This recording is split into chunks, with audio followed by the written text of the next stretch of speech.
Hallo zusammen und willkommen zurück. Hi guys and welcome back. Today I thought we'd do just a short little video on the German alphabet, das Alphabet.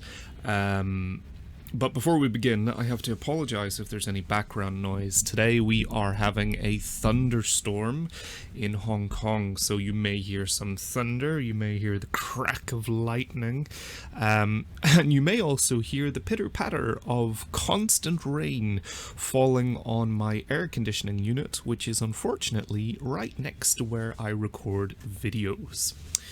But, with apologies aside, let's jump right into what we're talking about today, das Alphabet. So, I know for us English speakers, we have some trouble when it comes to the alphabet in German, because, let's face it, the alphabet is something we learn in English when we're little kids. A, B, C, D, E, F, G, and we know it inside out. Today, I'm going to teach you how to say the letters as if you were spelling something. The good news is that German is a very phonetic language, so once you practice using the letters in words, once you practice their phonemes, you will be able to pronounce any German word that you come across, even if you can't understand it. So I'm going to start off with the top row here, saying them nice and slowly first. Feel free to repeat each letter after me. A, B, C, D, E, F, G. A, B, C, D, E, F, G.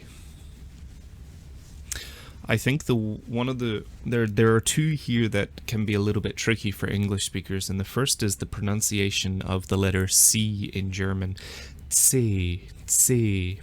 So this is almost like a German Z sound. It's a kind of a TS in English. So if you think of the word cat in English and then the plural cats, that sound at the end, the TS in English, is the start of this sound. C, C. Notice that nearly all of the letters end with an A sound. So the letter E in German is pronounced A. Now this is tricky for us English speakers because that's how we pronounce our letter A, or close enough. But A is the German way of saying the letter E. Let's move on to the next line. Again, I'll say them once through slowly and you can repeat each letter after me. H, I, J, K, L, M, N. So, I don't think there are any here. Well, I suppose there is one or two here as well that could be a little tricky. H, I, J, K, L, M, N. So, yeah, the letter I in German, and this is a tricky one. So, the letter I in German is E. Unfortunately, it is the same pronunciation. You'll have to excuse me, I have a bit of a sore throat today. Unfortunately, the letter I in German is pronounced E, which is generally how we pronounce our letter E. Yeah, so this is not so helpful, a little bit tricky.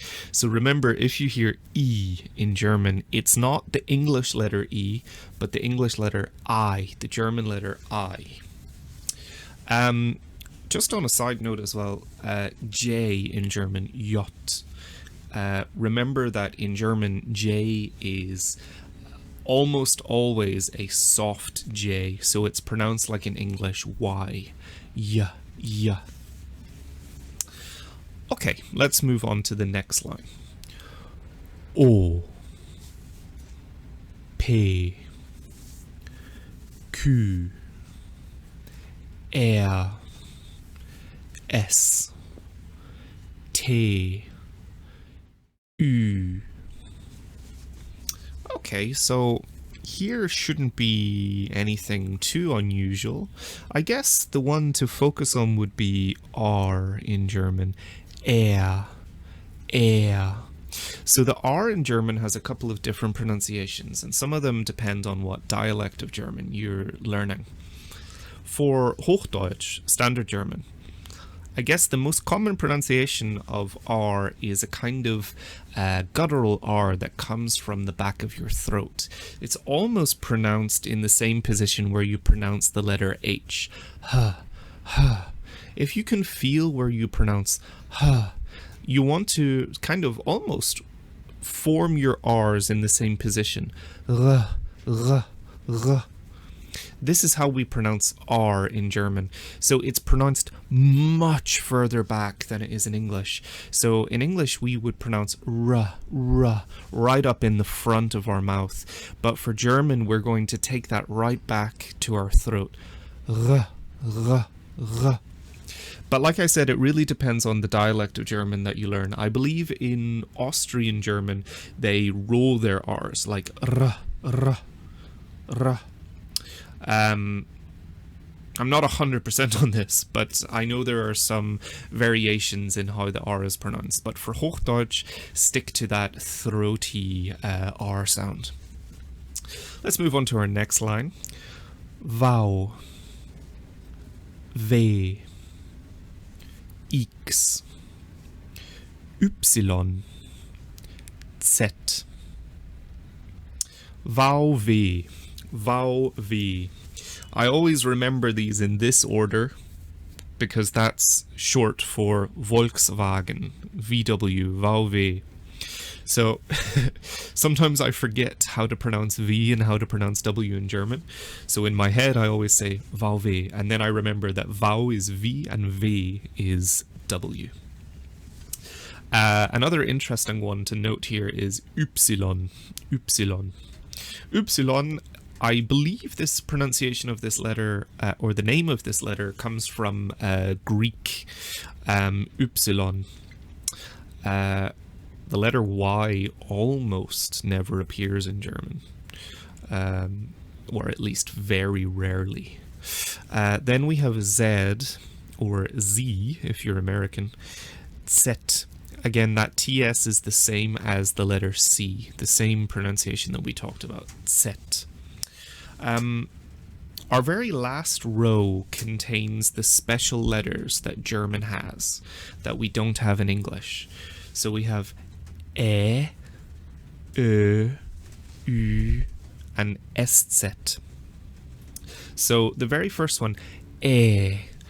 You want your mouth to be nice and big and nice and wide to pronounce this in a letter, in a word.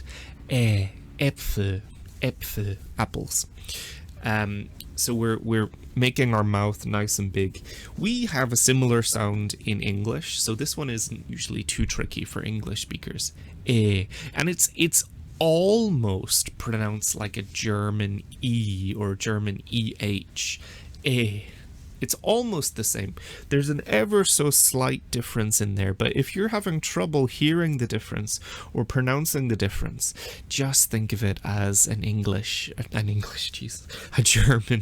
German E sound. E. The next one, the English speakers seem to have a lot of trouble with this one. So we don't really have that sound in English. So what you're doing is you're almost trying to pronounce E again, but you're making your lips big and round, almost like the letter itself. Imagine those two dots, the umlauts. They're your eyes and that's your mouth. You're making a big round circle.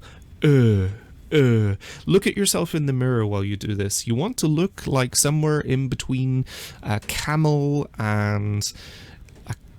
I don't know. Yeah, you kind of want to look like a camel. You want to have, your lips are pointed out in a big circle. Then we come to Now, the difference between and is really just the size of your mouth, how big you make your mouth. So we have very big round lips, and we make a tiny little hole with our lips, almost the same size of the hole in a polo mint. So you can hear it's almost echoing, just whistling through my lips.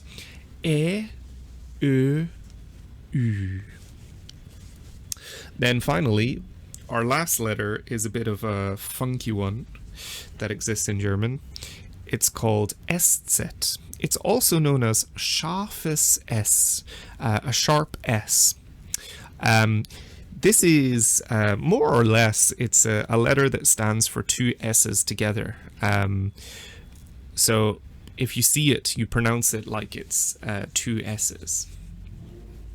Most of the time anyway. So let's have a quick run through then of the letters just one more time.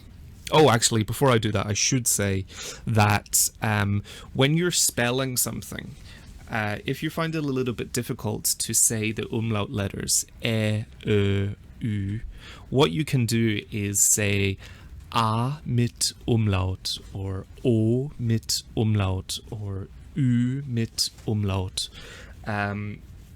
That can just clear up any misunderstandings. So especially like if you're on the telephone and someone asks you to spell something, so you can't see the other person and they can't see you, it can be very helpful to not say but say A mit Umlaut when you're spelling.